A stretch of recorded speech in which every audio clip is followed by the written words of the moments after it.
The life and sad ending of Cleo Moore. Cleo Moore was born Cleona Moore on October 31, 1929, in Baton Rouge, Louisiana. Her parents were deeply involved in Democratic politics.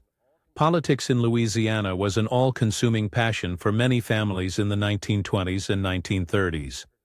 Moore began her trek to stardom when she participated in school plays in high school. At just 15 years old, Moore wed Palmer Long, the son of the late Huey Kingfish Long, in 1944.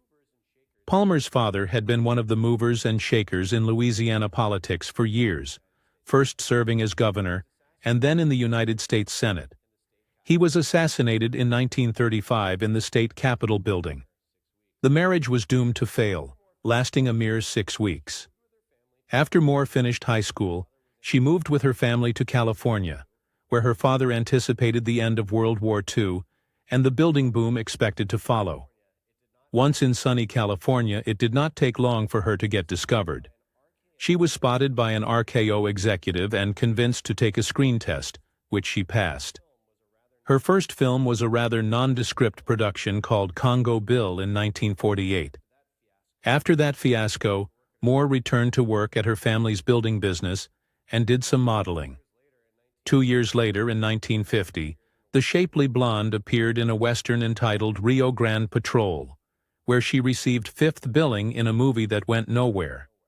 That year proved to be busy for Moore. She appeared in 5 other films. Bright Leaf, 1950, a film about the tobacco industry, was well received, even though she had only a small part. Her role in Gambling House, 1950, was somewhat of a personal breakthrough. Instead of acting alongside unknowns, Moore starred with Victor Mature and William Bendix. However, breaking into films that truly grabbed the public's attention was difficult. Moore seemed destined to stay in B-movie roles for the balance of her career.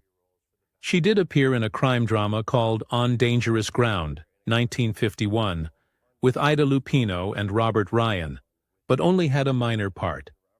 Despite her wonderful talent, Moore was often cast for how her physical attributes played on screen.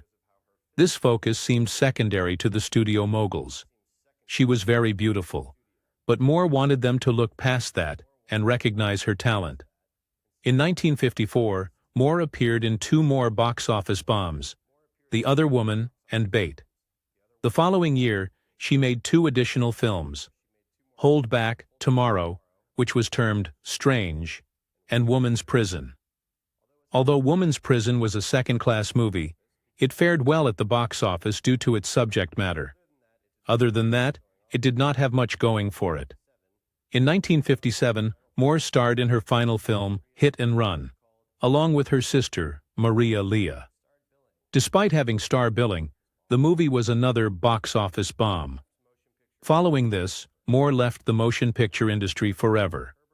In 1961, she married real estate tycoon Herbert Heffler and settled into a life as a socialite in Damascus City. They had a daughter, Deborah Lee, born in 1963. Sadly, less than a week before her 44th birthday, Moore died of a heart attack on October 25, 1973, in Inglewood, California. Following her sudden death, she was interred in Inglewood Park Cemetery. To her legions of fans, she remained their favorite sex symbol of the 1950s, while others lamented that her talent could have propelled her to loftier heights.